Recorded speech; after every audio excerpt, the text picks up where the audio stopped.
Gareth Southgate again proving why, indeed, this Arsenal generation. Well, I suppose it's included. This England generation that includes plenty of Arsenal's young stars might be a little bit wasted. Meanwhile, Bayern Munich will have to deal with the fact that Kai Havertz has arrived. And not only that, but their own centre forward has got a couple more problems. Meanwhile, there's some rescheduling to talk about. This is the Arsenal News Show.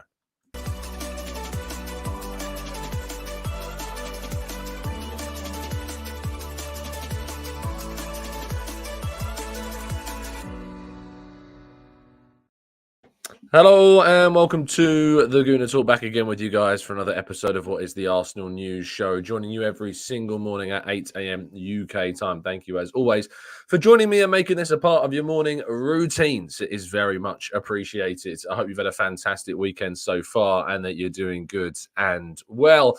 I was at Wembley last night to witness what I have known to be a true fact for quite some time, and that is, as I said at the start of the show, this is an England generation that is sadly being rather wasted. What a dull and insipid display we witnessed yet again from an England side with so much talent. Instead, you can hop over and watch the German team pull off some pretty amazing bits of football, playing with freedom and style and bravery and creativity, none of which you can associate with England. And we all know the reasons as to why. We're going to talk about that and more in today's show, but make sure, if you haven't done so already, to drop a like on the video and subscribe to the channel if you're new around here, with those notifications turned on so you never miss a show. Right, jumping into the chat box. Aris Silky, good morning to you. To Maximus, to Damien, Matt G, Stevie, Runs with Cows, Morgie, Kaiser, NSW, Rob, Tabani, Jack, Franklin, Amira, Rob, Paul, Angela, James, Darren, Shiv, Paul, Granddaddy Gooner, Angela, who says, watch the highlights of the England game. How do you English folk put up with Gareth Southgate? He plays such boring football. He does indeed. Peter, Sean, Temi, Steve, and Keith, thank you so much to all of you listening and tuning in. It is incredibly, as I say, it's incredibly appreciated. Please do, if you haven't done so already, drop a like on the video and help us to our challenge of hitting 1K every single day. I have to say that the recent figures on the channel are quite stunning, actually. You know, but you create content, you create it because you want people to listen to it. And so to see how many people are viewing it at the moment and the fact that you are all seemingly enjoying it is really, really positive to see. So once again, from the bottom of my heart, thank you so much. Let's jump into today's stories, though. We kick off with WSL action. Despite the fact that there is no Premier League action this weekend, Arsenal take on Aston Villa today. The game is at 6:45. It's an opportunity for Arsenal to respond to that very disappointing defeat against Chelsea with the sock controversy.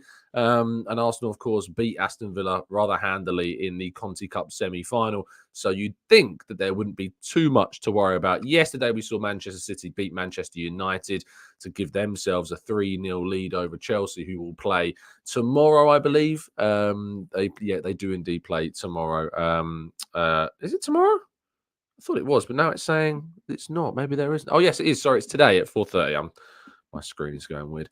Away to West Ham. So away to West Ham is Chelsea. You expect them to win that game. Arsenal, meanwhile, away to Aston Villa. They've got to keep winning. They've got to stay in the race. They've got to stay in the hunt for the Champions League places. Otherwise, they could find themselves dropping into a little bit of a mire if Manchester United, of course, were to rally. But that defeat to Man City could give Arsenal the opportunity to open the gap to as many as 9 points, which is an opportunity they certainly need to take. Moving forwards, and Arsenal have rescheduled, through no fault of their own. The Premier League, of course, has rescheduled these games for the upcoming fixtures against Wolves, Tottenham, and Chelsea. So Arsenal will travel to Molineux to face Wolves. That game has been changed to a 7:30 kickoff. It still is on Saturday, the 20th of April, but it is now a 7:30 p.m. kickoff, which is, for supporters, utterly disgusting. I saw some information about this. The last train leaving Wolves, or leaving, where you'd be able to get home as an Arsenal fan, is something like 20 minutes after the final whistle. It takes 15 minutes to walk to the stadium from the station, usually. It is a horrific decision, once again, that screws over travelling supporters, anyone that would be going to the game, of course. I'm thankfully, in this case, not going to be going, and I'll be covering the game from home. But it's just so poor that these decisions don't take into account the supporters that actually go to the games. The next one is Arsenal's game against Chelsea. That has now been arranged. It will take place on Tuesday following that. So it's an Arsenal Saturday, Chelsea Tuesday game. They will play their FA Cup semi-final, of course, on the Saturday afternoon as well. So only a couple of days recovery before Arsenal then play again. That game is set to kick off at 8 o'clock on Tuesday evening. And then the month rounds off, of course, with that North London derby. That game will now take place on Sunday, the 28th of April at 2 p.m. However, it could still change. If Arsenal were to progress to the Champions League semi-finals, the game will move, and it will be moved to a Saturday, 27th of April at 12:30 p.m. kickoff. I don't know why it changed. I guess maybe because it's the week after, so they're giving Arsenal time to have a little bit more recovery before the semi-final clash. But yes, at the moment it's Sunday. If Arsenal beat Bayern, it will move to Saturday at 12:30, which is a kickoff I always kind of enjoy. But otherwise, Sunday, 2 p.m., April 28th. So that's the information on the fixtures that have indeed changed. Now, as I mentioned, I was at Wembley last night covering my first England game as a journalist, and it was more of a kind of a scouting exercise more than anything else. England taking on Brazil. I can say that I've seen Endrick, the wonder kid that is coming through, past the the next one beyond Vinicius Jr. And it seems that they've got a hell of a talent on their hands. Energetic, stylistic, pacey, good thinking in terms of positioning wise to be in the right place at the right time. England, meanwhile, so poor and boring. Just it reminded me of Arteta at the start of his tenure. You know, when like he first took over and all we did was just kind of pump crosses into the box, and we would put in like 50 crosses a game. That's what it reminds me of. But the problem is that was the start of Arteta's tenure. Southgate's been here for the better part of more than half a decade in the job, and we aren't playing any better than when he took over. The players are better. That's not his, it's not like a club where you have to buy and build the squad. The players are better because their clubs, thankfully, have developed them. And we've seen some brilliant talent come through the ranks during the time that Southgate's been here. So the squad is better indirectly, but we're not playing any better football. It's so boring to watch and so dull. I was chatting to some England fans on the train home after the game, and they're just so bored of watching. They went because it was England against Brazil, and it's billed to be the kind of this, meeting of great talent. England should be beating Brazil, and that's no disrespect to Brazil. They've got some fantastic players, but even without Kane, without Saka, without Grealish, without Luke Shaw, without Reece James, without some, even the likes of Henderson, I guess as well, you could argue in there also. Even without these players, England should be winning this game and winning it pretty well as well. When you've got players as good as Rice, when you've got a midfield that's got Rice and Bellingham in, when you've got a forward line that includes Ollie Watkins, who's had a fantastic season for Villa, of course, you've got Phil Foden that front line. I think Anthony Gordon was probably the standout player in the game for me. I really enjoyed what I saw from Anthony Gordon. England have lacked something of a pacey left winger that's inverted, that will ping a couple of shots in, especially with Raheem Sterling falling off of a cliff. Anthony Gordon really is, I think, a talent to potentially have in that England squad for the Euros. And he was the only really one that was impressing me in any way. Ben Chilwell was so wasteful on the left-hand side, crosses going to no one. There was a brilliant counter-attack that he just skied into the stands. And then defensively, Harry Maguire. I mean, you think Harry Maguire's bad, and he made a really big mistake that Rafinha should have punished, or Rodrigo should have punished, one of the two. It was a slight pass back that just to nobody and then laid him, I think it was Rafinha. And then he's replaced by Lewis Dunk, who just gives away the goal. Like, he just heads the ball straight to, I think it was Andreas Pereira, who chips the ball through to Vinny Jr. And the deflected shot is saved, but it's straight to Endrick, who can just put it into an empty net, who's timed his run and his positioning in that play absolutely perfectly. So really, really poor. It's difficult to really take a look at individual performances when the management is just so lacking in any imagination, and it's just such a horrible waste of talent, in my opinion. Declan Rice played the full 90 as well, which is never ideal, but he did avoid an injury. Harry Kane, meanwhile, hasn't, of course, avoided injury at all. He is being sent back to Bayern Munich now. He's been unable to get over that ankle injury, and we don't really know the full extent of this problem. Will it affect his ability to play against Arsenal in the Champions League? We're going to have to wait and see. He's still got, 2 weeks or so, just over 2 weeks until we play Bayern in the Champions League. But yeah, he's not been on it. He's not been able to play. He's now not been able to train, and he is heading back to Munich. And also, it's worth pointing that out. And yes, Sadiq, Kyle Walker came off injured as well. Thanks for reminding me. In the game against Brazil last night, came off in the 21st minute. Didn't initially look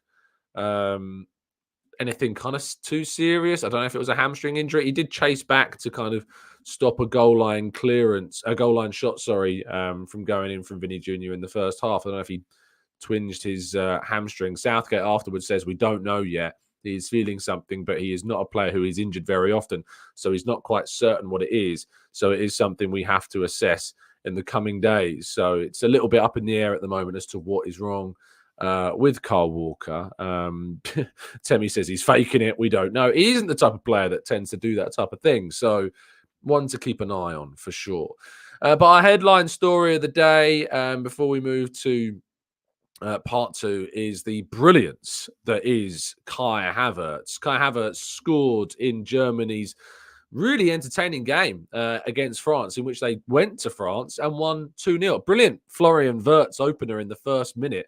That German intensity and attacking flair really on display. And I think if you watch back Havertz's highlights from this game, which I had the pleasure of doing after as I was travelling home from Wembley yesterday, but he's really fast. He's deceptively quick in moments, and you don't necessarily associate that when he's been playing in the Arsenal midfield and he's playing a little bit languid, and sometimes he's asked to play a different type of role. But playing for Germany in that centre forward position, it was moments where he'd like ping a ball through, or he'd be played through, and he's got that speed to get away from midfielders and defenders that I think maybe is underestimated in his game. Really good link-up play, fantastic little passes and through balls throughout, and was in the right place at the right time once again, of course, to get his goal, to give Germany that 2-goal lead that would go on to be the decisive winner in the match and give them that 2-0 win. Really positive from Kai. Julian Nagelsmann, very happy with him indeed, and there's an expectation that he will probably be the centre forward for Germany at the European Championships, at their home European Championships, of course, in the summer. I think it's a huge boost to him. He's on really good form. His confidence is absolutely at the top level right now, and he's going into this latter stage of the season, this last part of the season, really on some fantastic form with great confidence. So cannot wait to see him come back to Arsenal and hopefully score again at the Etihad. Arsenal travelling there this time with Saliba, with Declan Rice, with a very informed Kai Havertz. It's a reason to be excited, that's for sure. Mentioning one of those players, of course, is William Saliba, who you can get the signed shirt of. There is just over 30 tickets remaining in this competition, which does not have long left. Best of luck to all of you that have selected a ticket in the competition. I hope that you are successful. Please do let me know if you are when the draw is done, of course, on Football Prizes Live Facebook page. All the information about the competition is in the link down in today's video description. But not long left, not many tickets left either. And best of luck to the UK only of those of you that, of course, have got involved with it. So there you go. Right, part two and your questions coming up right after this.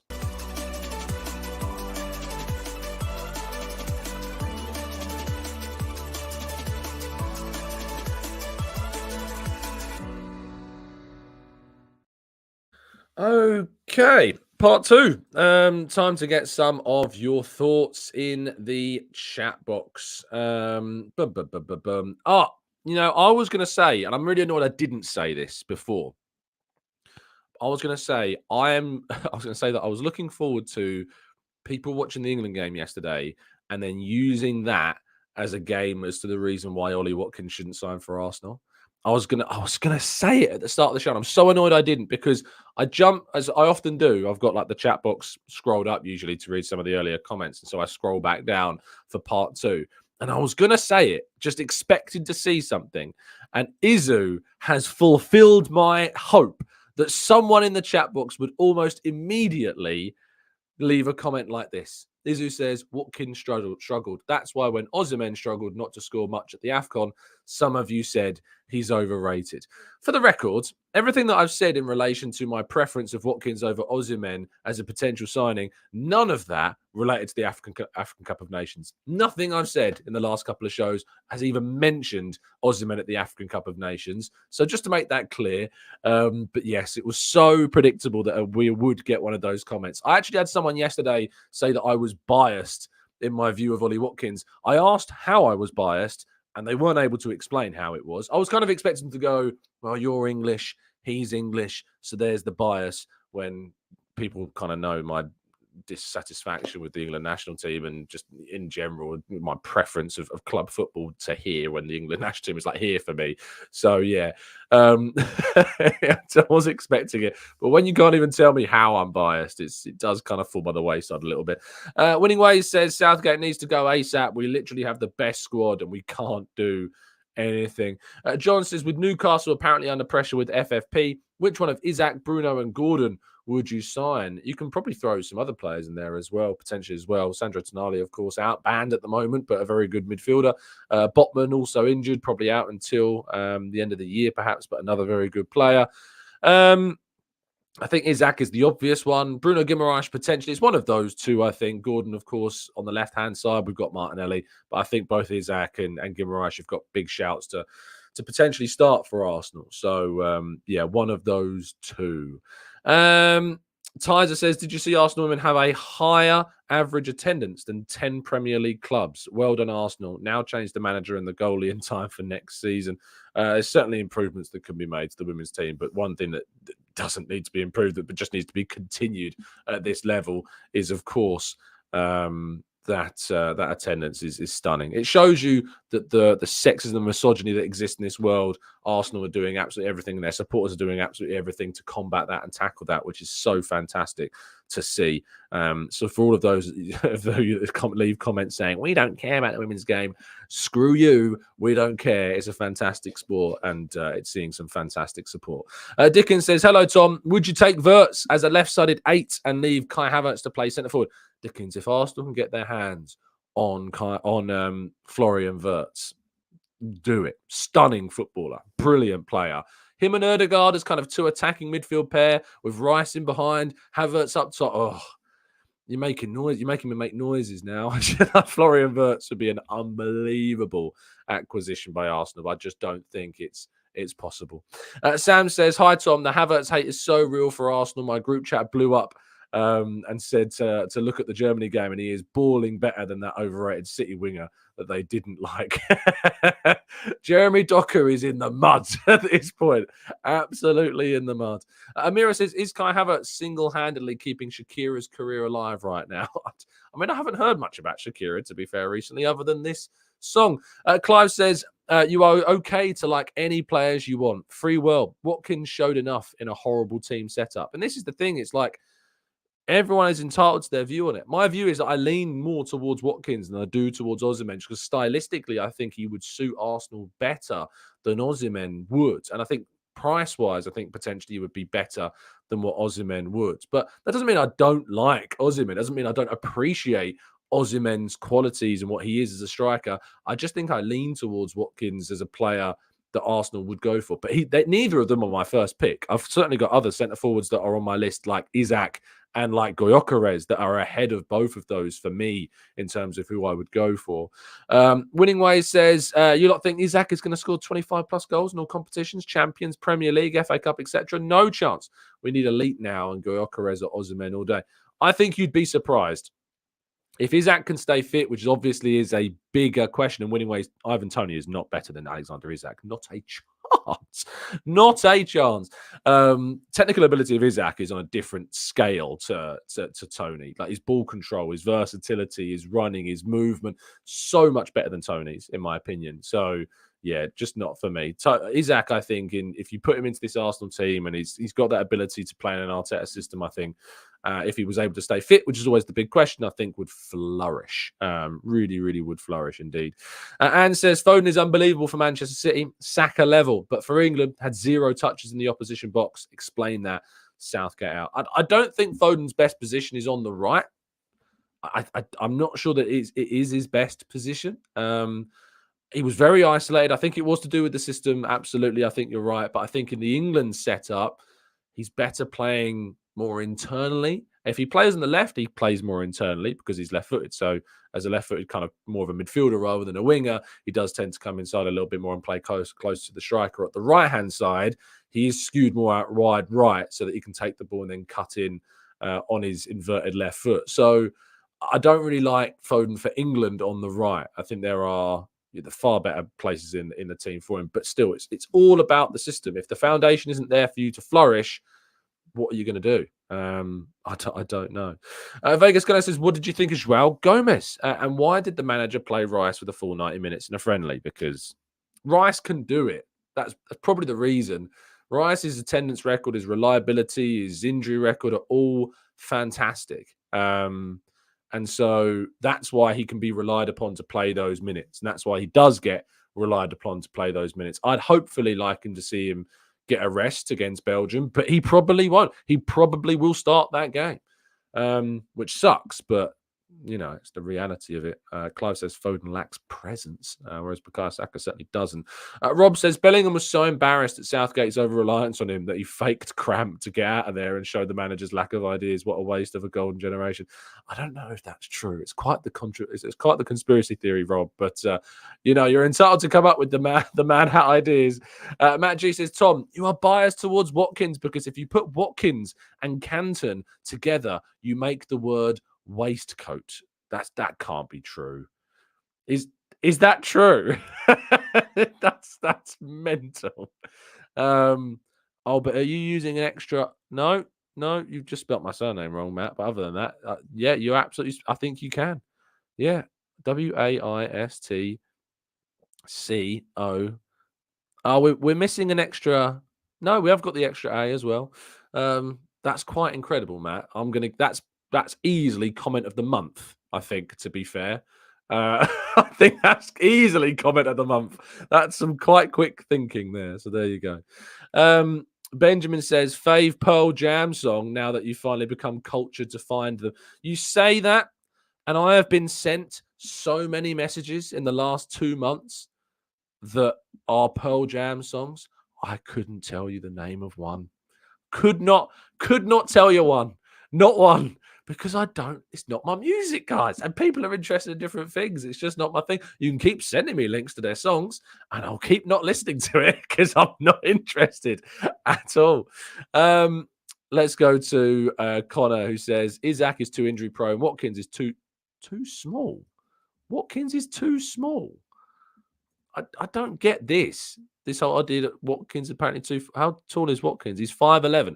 He's 1 inch off 6 foot. It's this crazy thing about it being like 1 inch away, and it makes all the difference. I don't think 5'11" is too small at all, to be honest. And I don't think that's a reason not to sign Watkins because he's 5'11".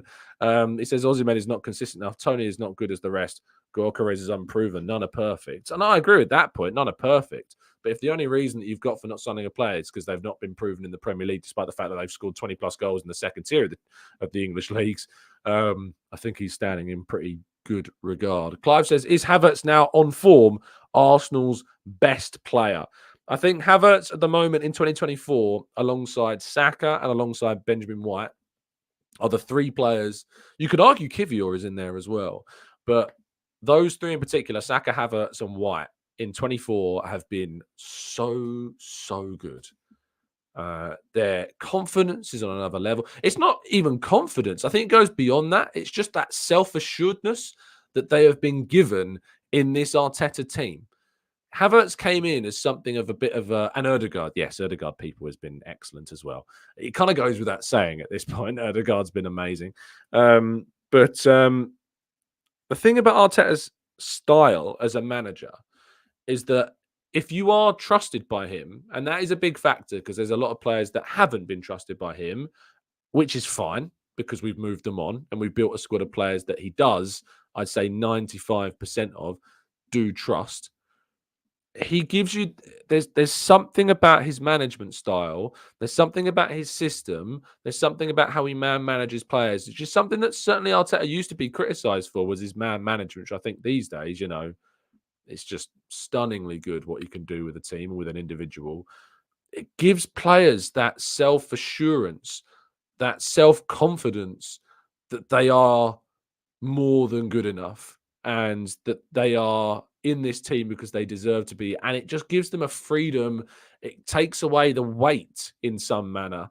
And I think they're enabled to flourish because of that. And I think Havertz is absolutely one of those. I really had my doubts when he came in, like everyone did. And I think his performance at the start of his time at the club absolutely allowed those doubts to manifest. However, despite the doubts, despite the concerns, I know 99% of Arsenal fans did, rather than the loud, horrible 1% minority didn't, kept faith and backed the guy and wanted him to succeed and wanted him to prove them wrong. Because in those 99% of supportive fans, there's still fans that had doubts. There's still fans that had their concerns. There's still fans that questioned whether or not we made the right choice and spent that money wisely. But the 99% of us that wanted him to succeed backed him and were happy to hold our hands up and say, Kai Havertz, goodness me, those doubts were misinformed because you have been stunningly good since what? I mean, stunningly good since the turn of the year.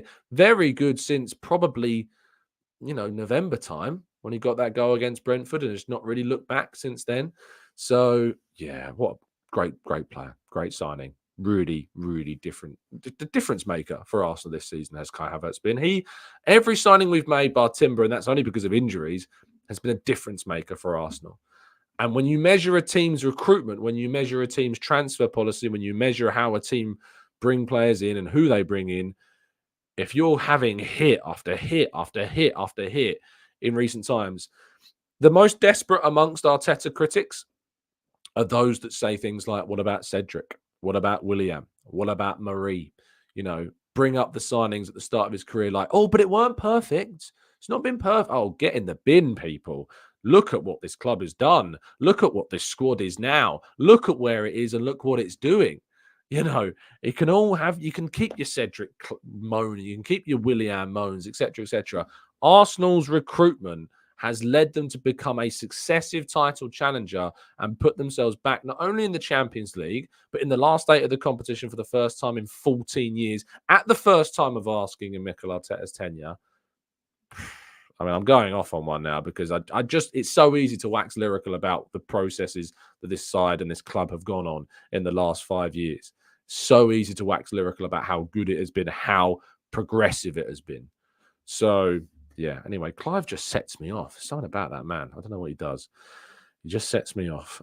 Gage says, what impact do you think the signing of a striker will have on Havertz? I think we could sign maybe more depth on the wing and trust Havertz down the middle. It's a really good question that's going to emerge towards the summer, especially if Havertz has a really strong end to the season and scores, let's say what's he on now? Is he on, I think he's got 8 goals this season in the Premier League. Let's have a quick check. Has he got 9 across all competitions? Let's just go on to transfer. Yeah, 9 goals and 3 assists. Let's say that he ends the season on more goals than Gabriel Jesus got last season, which I think in the Premier League was 14, unless it was 11 and it was 14 in all. What I've done? I've just Googled the word Jesus, thinking that would come up with Gabriel Jesus, and it should be very obvious why it didn't. I've not got my laptop plugged in again. 2 secs. There we go. Last season, Gabriel Jesus got how many goals? And bear in mind, by the way, that Kai Havertz has played the majority of games in midfield so far still. I don't think he's played the majority of games this season at centre forward. Yeah, he's midfield, 24 games. He's played 8 games at centre forward, has Havertz. Last season, Jesus, in his first first full season. First full season. Got 11 Premier League goals. 11 goals in all competitions. Jesus got. Havertz is 2 off that. With still 10 Premier League games to go, Champions League games still left to play as well. At least 12 games left of the season for Havertz to do something.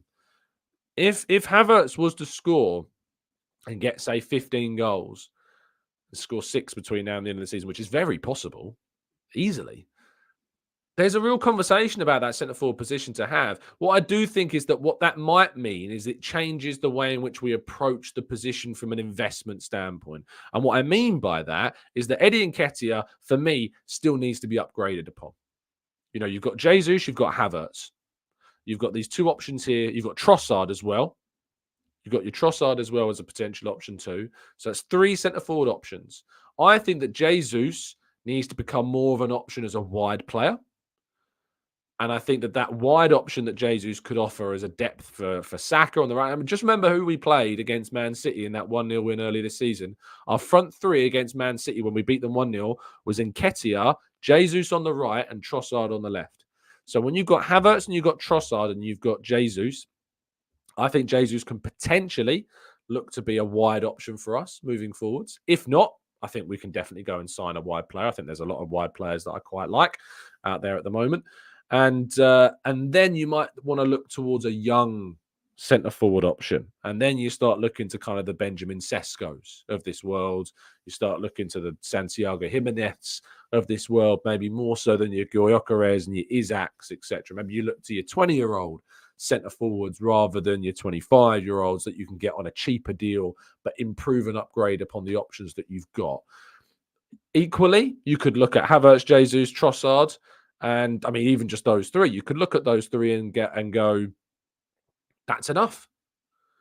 Especially if Arsenal say, and you know, touch wood, especially if Arsenal say won the league, and they've won the league with Havertz, Trossard, and Jesus, and you're thinking the only thing that Arsenal really are lacking is a really good top quality winger to add another bit of depth and dimension to that forward line.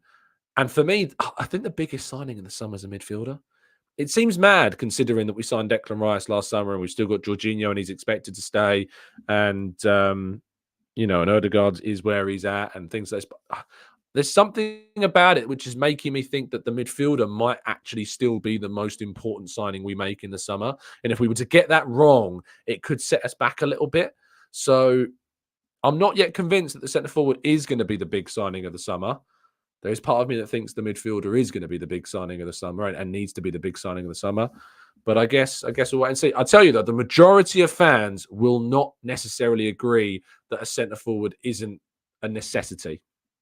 I think if you were to ask most Arsenal supporters, maybe I'm wrong, but I think if you were to ask most Arsenal fans what position is the most important, they'll say striker with a snap of their fingers. I think they would say striker. But I'm not sure it's as clear cut as it looked to be before. Abby in the chat is asking for a poll. Do we want a poll on that? I'm happy to put a poll into the chat, as in what is the most important position to sign in the summer? I think it's midfield. Some of you might even think it's a winger. Some of you might think it's a defender. I'll put them all into the chat as a potential poll if my laptop decides to work. So start a poll. What is the most important position to sign in the summer? Okay, so we've got striker. I'm going to leave these kind of open to interpretation, by the way. So we've got striker, winger, midfielder, and you can say that's an 8 or a 6, so I'm not going to make it specific, or a defender. There's your 4 options.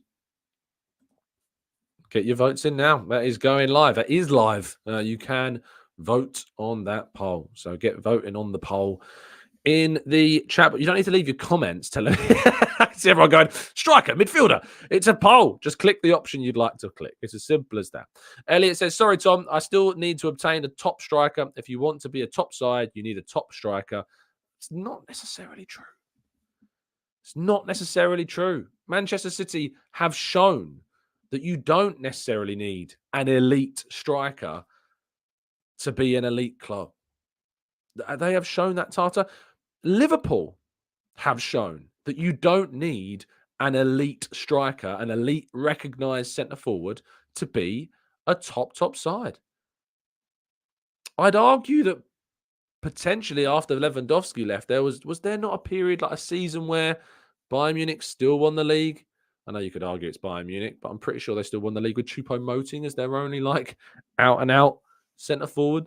So for me, I think that it's not as clear cut as just you need a clear and obvious, outright stunning centre forward to be an elite side. I think there are plenty of examples where that's not the case. Real Madrid, an example after Benzema's left. They're still, top of La Liga. They're in the quarterfinals of the Champions League. They've got Bellingham, who's like this a stunningly good attacking midfield option that's then got kind of the wide players either side. He's not a centre forward. So I think there is an argument that no, you don't need, and you don't have to have an elite centre forward. Winning Ways has got the worst take of the day, who says Trossard needs to go. Knowledge 14 says, I think a midfielder is the most important, but it's harder to get a striker, so that should be the priority signing first. I mean, if it's harder to sign, that doesn't mean you have to force yourself to do it. It's worth pointing that out. If you don't think you can sign the right player, you should never sign someone for the sake of signing. That's how you make mistakes. That's how you put yourself in positions that Manchester United have put themselves into, or Chelsea have put themselves into, or Spurs have put themselves into. Arsenal have got where they are in recent times by being meticulous about their recruitment and signing players who they think are going to have an immediate and sometimes long-term impact on the team. And it's as simple as that. You should never, ever sign for the sake of signing. Should have a quick check on that poll. Now I've vamped for a little bit. 200 of you have voted already. If you're listening on catch-up, by the way, obviously you won't be able to vote on that poll, but please do go into the comment section and tell us what is your priority in the summer and why. I love reading your reasons why rather than just putting striker. It's like, cool. Why though? Tell me your reasons why.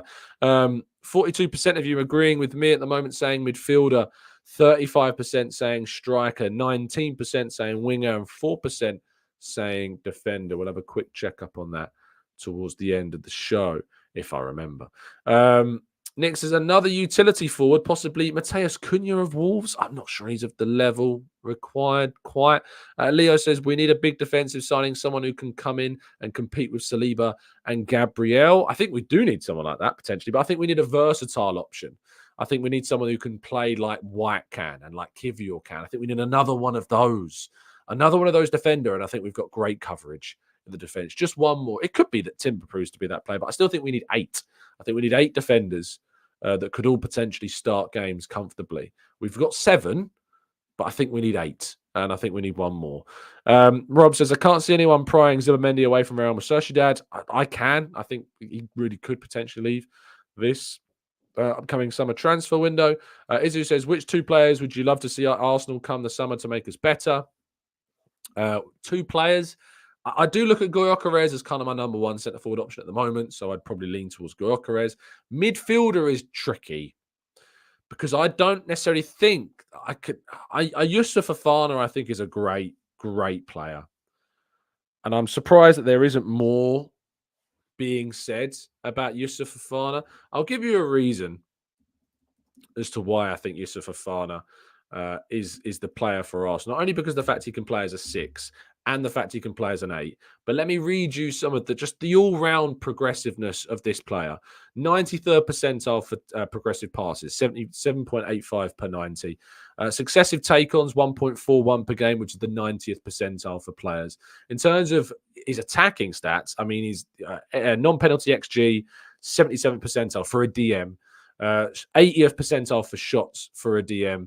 Expected assists, 77 percentile. Non-penalty XG and XAG is 78th percentile. Shot creating actions for a DM, 78th percentile. Interceptions, 89th percentile. Blocks, 1.38 per 90. Tackles, 1.97 per 90. I just think that Yusuf Fofana's got such an all-rounded feel to his game that he could be the perfect complement to a Declan Rice and give you so much flexibility as an option. I don't think there is really lots of standout midfielders for us, despite it being a really important position for us in the summer. Unless I think Joshua Kimmich is a great stopgap, and I think the word stopgap sometimes gets a little bit of bad press because it makes it feel like you're copping out somewhat on a player. But listen to this. For a midfielder, because he's playing the majority of games at the moment in midfield, assists 97th percentile, expected assisted goals 99th percentile, non-penalty XG and XAG 89th percentile, shot creating actions 98th percentile, passes attempted 98th percentile, progressive passes 98th percentile. You know, I think this is Kimmich is somebody that just suits Arsenal to the ground. You're not going to get the loads of defensive statistics because he plays with Bayern for starters, so you're not necessarily getting him into those situations where he needs to be too brilliant defensively wise at the moment, but he is really good defensively. And for me, Joshua Kimmich would be an excellent 2 to 3 year investment whilst we potentially wait for that brilliant midfielder to arise and find our next Declan Rice as well. But I think he offers great. I think he offers really good coverage at right back as well, which is, you know, you could argue that Ben White gives you the coverage at centre half, as does Tomiyasu. So you sign Kimmich, you've got a player that becomes the 8th defender. You've got a player that becomes another midfield option. That doesn't even necessarily mean you have to let go of Partey either. If Kimmich was to come in, you could let Partey's contract run down to the last year of it if he didn't move on. I think Kimmich is a great... If he is available, which there is suggestions that he is, Arsenal should be all over it. All over it. So, yeah. There you go. Yusuf Fofana, Joshua Kimmich. There become our 2 big midfielders. Zubimendi, I like, but I think there's just something not there. I'm just not convinced. Oh, and if you want my winger option, Taliba's got it and knows it, and I've said it on a number of shows, is Xavi Simons. My dream summer transfer window is Victor Gyökeres, Joshua Kimmich, Xavi Simons, and one more. Maybe one more, and I'm not sure who that might be. It could even be another. You could even bring in Fofana and have Kimmich as your 8th defender if you wanted to, and it gives you great coverage as well. So, yeah, Gyökeres, Fofana, and Kimmich, and Xavi Simons. Move heaven and earth to bring Xavi Simons to Arsenal. Just bring that man to the club because he is so Arsenal. I can just see him in the red and white. I can see it easily because obviously he played in red and white at PSV. But yeah, such a good player. Such a good player. I think he costs so much money. I don't know if PSG would let him go. I really don't know if PSG would let him leave. Maybe if they got the right price. But with Mbappe leaving, I don't know why they'd allow Xavi Simons to go. So there you go. And Talib says, 29 is not old, people. And as a 29-year-old myself, who woke up with a stiff knee this morning.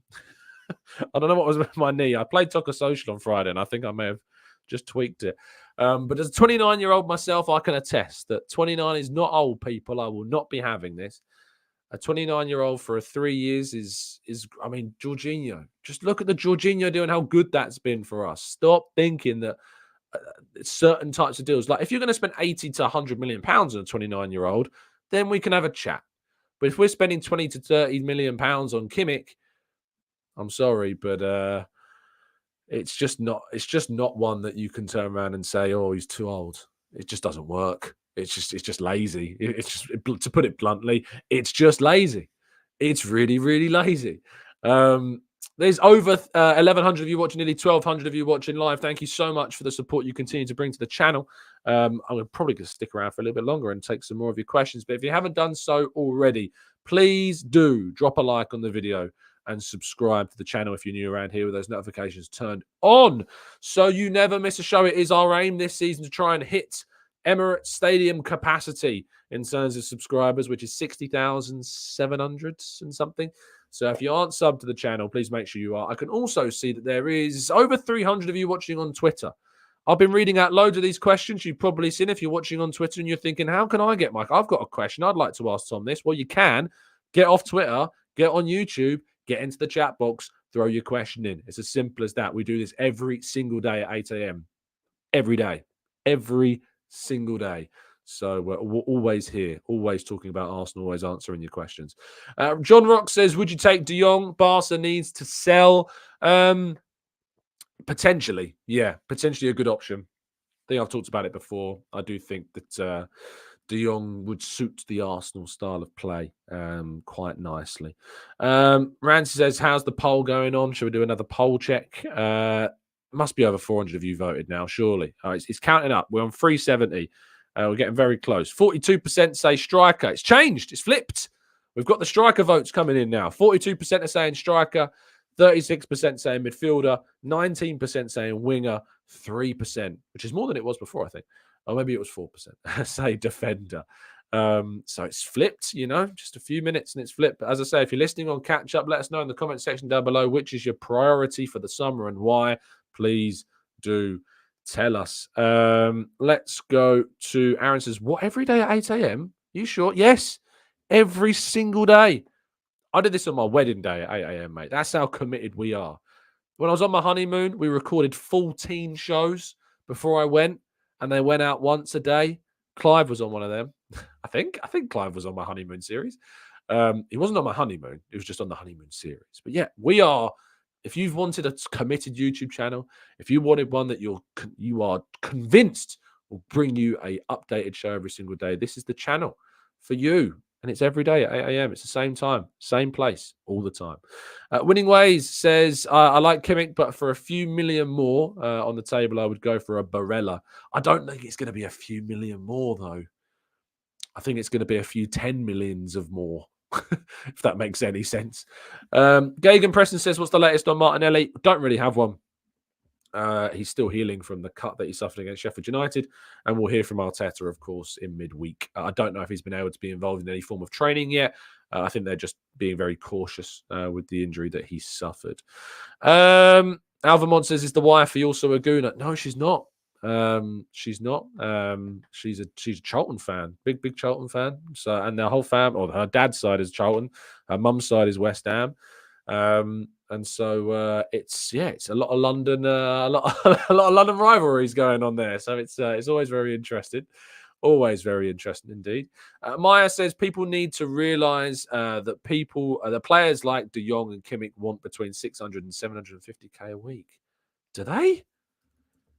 I'm not sure they do. I mean, let's have a quick check on what is Kimmich's wage. Can we find out Kimmich's wage? Joshua Kimmich is on, says here 370, right? So euro to pounds. That's what I want, because at the moment I can't work that out. So at the moment, Kimmich 375. It says here at the moment, according to, and this website is Capology. Could be cap, people. We don't know. I've never used that phrase in my life, but it could be cap. It says here that Joshua Kimmich is on 375,000 euros, which is 323,000 pounds a week. That seems quite high, doesn't it? Bayern do pay their players. I mean, he is a 29-year-old coming in, and to be fair, right, what we have to remember is also Arsenal are now a title challenging team. Arsenal are now in a position where if they sign players of that age, you're going to be paying them big money. And if you want to be involved in a title race in the Premier League, if you want to be reaching the finals of the Champions League, then the players in your team that are the most experienced, that are in that age bracket, they're going to cost you that amount of money per week. And let's not forget that when we were a Europa League team, scrapping to try and get into the top four, we were willing to pay Pierre-Emerick Aubameyang £350,000 per week.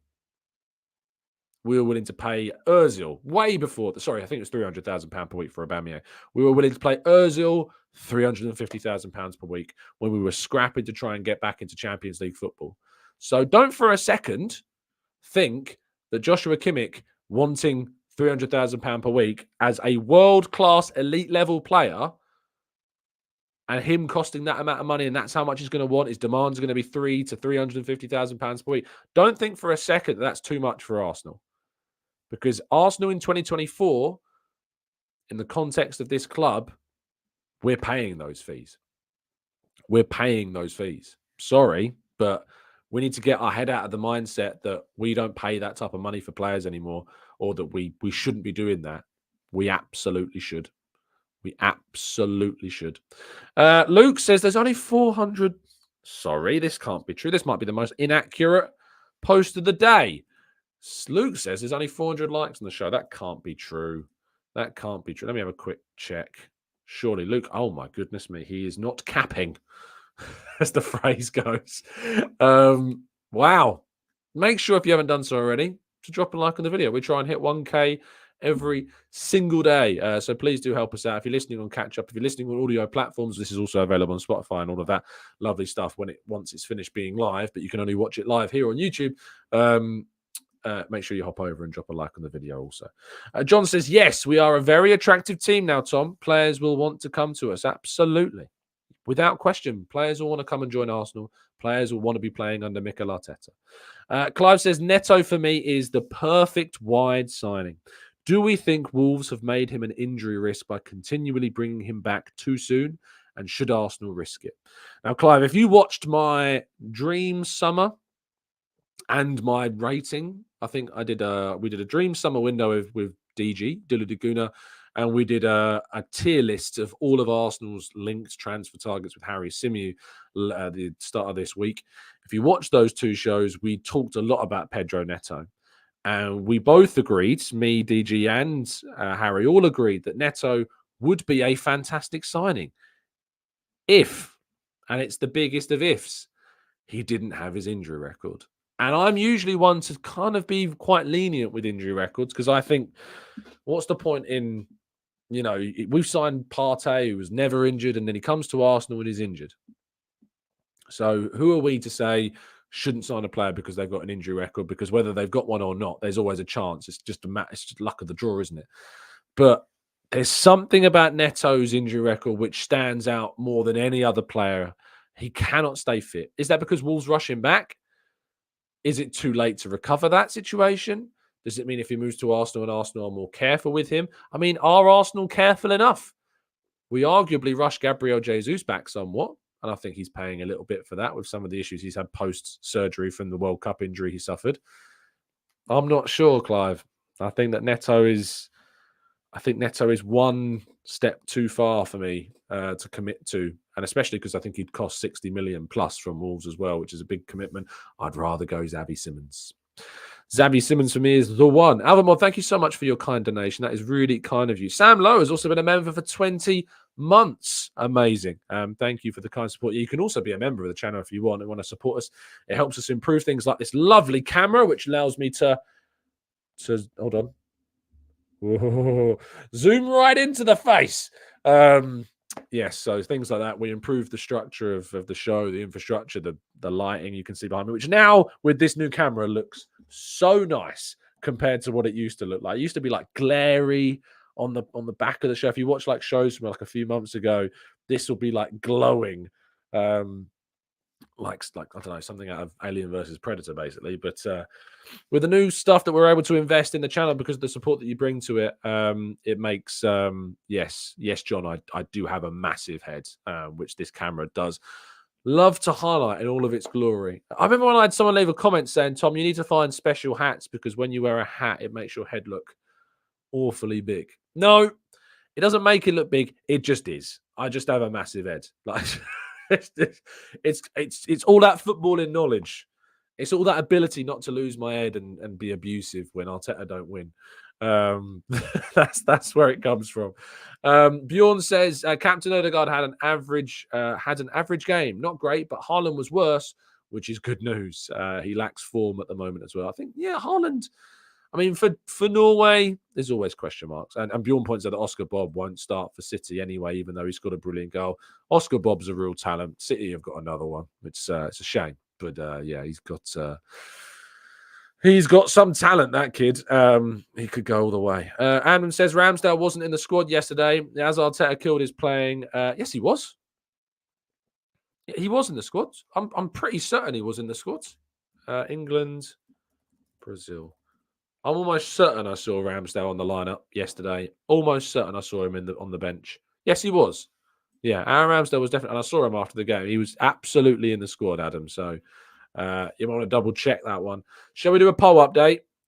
Just while we're getting close to the hour mark, and we're going to wrap things up. 44% of you said striker, 19% saying winger, 34% say midfielder, and 3% say defender. Temi says, how do you keep fit, Tom? And do you do neck exercises? Doing this show, having to keep hold of this head up, right, is enough of an exercise in that regard. But yes, gym twice a week these days, and eating relatively well. My diet's definitely taken a little bit more of a hit recently, but gymming twice a week, which is 2 times more than I used to. So we're staying as fit as we can. Playing a bit of walking football still as well with the father-in-law and his and my missus uncle as well. I'm only allowed to do training, but all my lads from home don't play football anymore. So it's the only football I get to go and play, sadly. But it keeps me fit. You'd be surprised how how tiring it can actually be. How frustrating it is playing walking football is quite the mental side of things. You learn more about your technique, your passing and your stuff like that, because you've got to have pinpoint passing, good movement. You can't admire your passes. Your passing movement's got to be on it. Luke says, would you take an older, more seasoned winger to cover for Saka? Depends who it is. It's always about the profile, Luke. It's not necessarily about their age. I think the age is secondary. Look at the profile. Does the profile fit? Does the style fit? Does the player fit? Does the personality fit? It's all about the player first, necessarily before the age. So that's important. Thank you so much for everybody listening. Appreciate your time as always. I hope that you have a fantastic rest of your Sunday. Stay safe, stay well, happy and respectful as always. I hope it's relaxing. I'm going to go out and have a lovely lunch with some friends, come back and chill. I've got to catch up on the highlights of the F1 as well, which I hear there was a little bit of drama, which I'm looking forward to seeing. But thank you, as always. I mean, considering that this is Sunday in the international break, which is usually the most challenging of days, and I respect it. Some listeners of the channel who come on and jump in every single day at 8 a.m. And for some people around the world, they jump in at silly hours, especially in the West. You're listening at like 3 a.m., 4 a.m. at times. I really do love, the commitment that you guys and girls do show. A Sunday in the international break is always the most challenging day listenership-wise. To have 1,500 of people listening across all of our platforms concurrently is unreal. Absolutely unreal. So thank you. And I'll be back, of course, bright and early tomorrow morning, giving you all the latest Arsenal updates ahead of what is the week that builds up to the biggest game of the season so far. Manchester City versus Arsenal at the Etihad Stadium will take place on the 31st of March. And we'll have all the updates, all the news, all the inside goss, and plenty more. And your questions too. All the way up to that weekend. I can't wait. It's going to be exciting. Anyway, thank you so much for listening. And as always, up the Arsenal.